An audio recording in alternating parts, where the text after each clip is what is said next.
સ્વાધ્યાય 6.3 આપણે શરૂ કરવાના છીએ। જો સ્વાધ્યાય 6.3 પહેલા એક રિક્વેસ્ટ કરીશ કે પ્રસ્તાવના વાળો વિડિયો તમે જોઈ લેજો, જેથી કરીને તમને સ્વાધ્યાય 6.3 માં વાંધો નહીં આવે। ઓકે, આ બંને ત્રિકોણ જે છે એ સમરૂપ છે કે નહીં, ઓકે, અને કઈ શરતનો ઉપયોગ કર્યો એ પણ લખવાનું છે। જો હોય સમરૂપ હોય તો કઈ શરતનો ઉપયોગ કર્યો, તો જો અહીંયા ખૂણો A અને ખૂણો P સરખો છે 60-60 છે, ખૂણો B અને ખૂણો Q સરખો છે 80-80 છે, ખૂણો C અને ખૂણો R પણ સરખો છે। ખૂ શરત ની પાલન કર્યું, કયું ખૂ શરતનું પાલન કરો તો આ બંને ત્રિકોણ જે છે એ સમરૂપ થઈ જશે।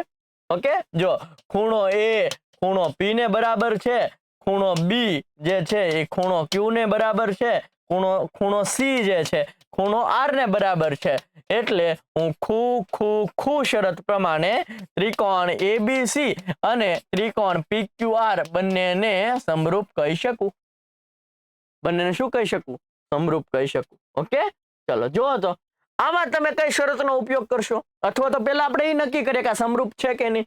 ચલો, આ 2 ના ડબલ અહીંયા છે 4, 3 ના ડબલ 6 અહીંયા છે, 2.5 ના ડબલ 5 અહીંયા છે। ઓકે, તો લખી શકું ને, જો હું આવું લખી શકું AB ના છેદમાં આ AB ના છેદમાં QR કરું, જવાબ શું આવશે? AB છે 2, QR છે 4, 2 2 4 એટલે ઉપર કઈ નો હોય તો 1, જવાબ શું આવ્યો? 1 ના છેદમાં।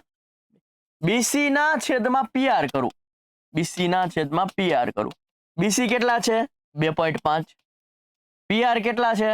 5, 2.5 દુ 5 થશે, ઉપર કઈ નો હોય તો 1, જવાબ શું આવ્યો? 1 ના છેદમાં 2। AC ના છેદમાં PQ કરું, AC ના છેદમાં PQ કરું, એટલે કે 3 ના છેદમાં 6, આનો જવાબ પણ શું આવ્યો? 1 ના છેદમાં 2। દરેકનો જવાબ 1 ના છેદમાં 2 આવ્યો, એટલે દરેક એકબીજાના ઇક્વલ થયા। AB ના છેદમાં QR બરાબર BC ના છેદમાં PR બરાબર AC ના છેદમાં PR થયા, સોરી PQ થયા। આ બધા કેવા થયા? સરખા થયા। તો બા શરત પ્રમાણે બાજુ નો ગુણોત્તર સરખો છે, તો બા શરત પ્રમાણે હું સમરૂપ લખી શકું બંને ત્રિકોણ। અહીંયા AB છે, ઓકે AB, અહીંયા શું છે? QR છે, તો QR, BC છે, અહીં શું છે? PR, અહીં શું લખી નાખું? P, AC એ PQ હોવું જોઈએ, AC એ PQ છે। ઓકે, તો આ બંને ત્રિકોણ છે ABC અને QRP બા શરત મુજબ કેવું થયું? તો કે સમરૂપ થયું। જો AB ના છેદમાં QR બરાબર BC ના છેદમાં PR બરાબર AC ના છેદમાં PQ મળ્યું, એટલે બા શરત મુજબ આ બંને ત્રિકોણ કેવા થયા? સમરૂપ થયા। ઓકે, અહીંયા PQR નો લખાઈ જાય, ખાસ ધ્યાન રાખજો। અહીંયા AB છે તો પહેલા AB, QR છે તો પહેલા QR, BC છે તો BC, PR છે તો PR, પેલું છેલ્લું ને પેલું છેલ્લું AC ના છેદમાં।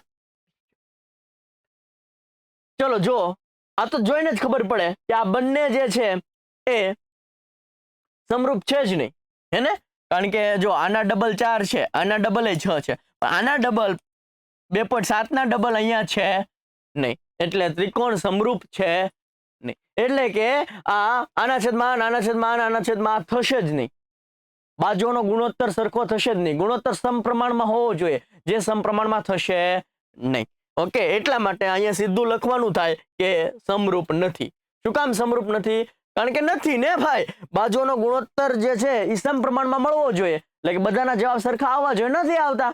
જો અહીંયા 2 ના ડબલ કેટલા છે? 4 અહીંયા છે, તો 3 ના ડબલ 6 અહીંયા છે, તો આ 2.7 ના ડબલ અહીંયા હોવા જોઈએ મારો ભાઈ 5.4, અહીંયા જો 5.4 હોત ને તો થઈ જાત, તો બંને ત્રિકોણ સમરૂપ થઈ જાત, પણ એ છે નહીં, એટલે અહીંયા આ બંને ત્રિકોણ સમરૂપ નથી, એટલે તમારે શું લખવાનું છે? આ બંને ત્રિકોણ સમરૂપ નથી, એટલું જ લખવાનું।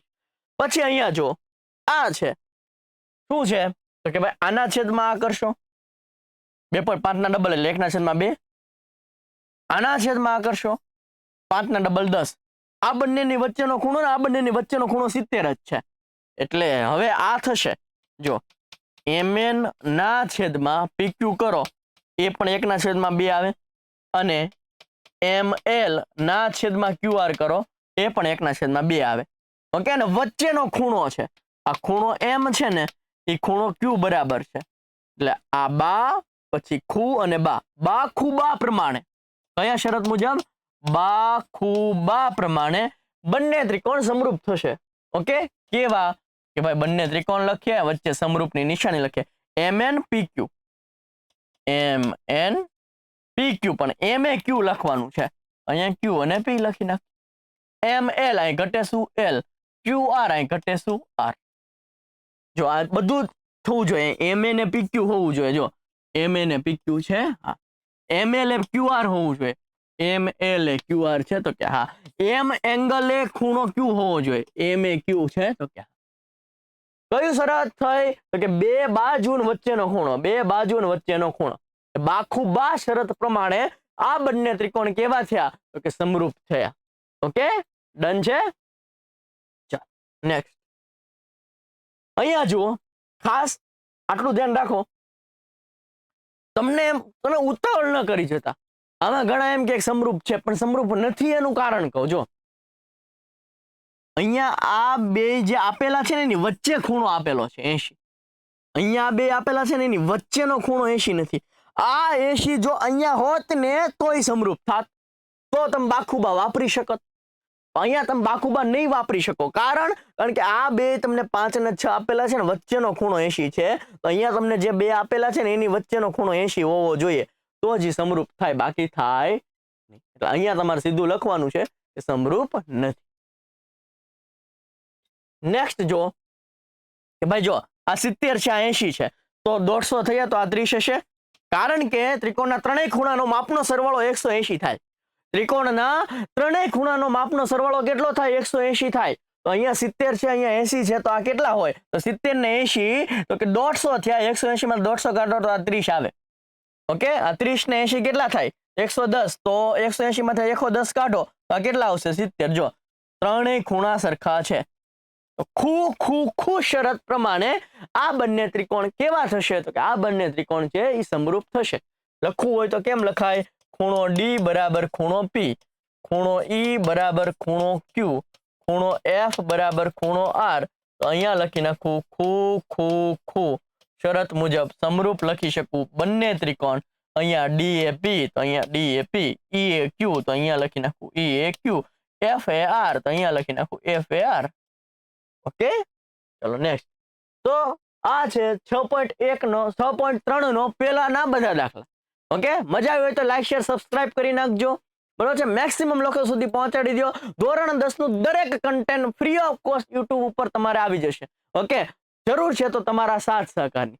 મળીએ છે નેક્સ્ટ લેક્ચર સાથે, નવા દાખલા સાથે. ત્યાં સુધી જય હિન્દ, જય ભારત.